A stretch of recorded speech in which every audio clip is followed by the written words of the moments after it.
ایک رات حضرت عمر مدینہ کی گلیوں میں گشت کر رہے تھے۔ وہ چاہتے تھے کہ خود دیکھیں لوگ کیسے زندگی گزار رہے ہیں، کوئی تکلیف میں تو نہیں۔ چلتے چلتے وہ ایک چھوٹے سے گھر کے پاس رکے جہاں سے ایک ماں اور بیٹی کی باتیں سنائی دے رہی تھیں۔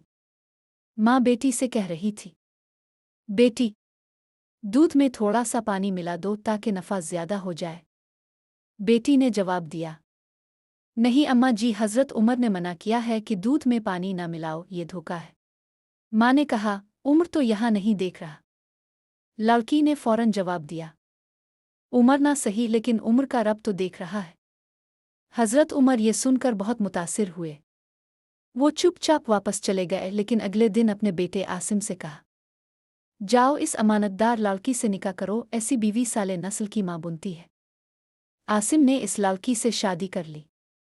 ان کی نسل سے کئی نیک لوگ پیدا ہوئے، حتیٰ کہ ان کی نواسی حضرت عمر بن عبدالعزیز پیدا ہوئے، جو تاریخی اسلام کے سب سے عادل اور نیک حکمرانوں میں شمار ہوتے ہیں۔ امانت، دیانت اور اللہ کا خوف نسلوں کو بدل سکتا ہے۔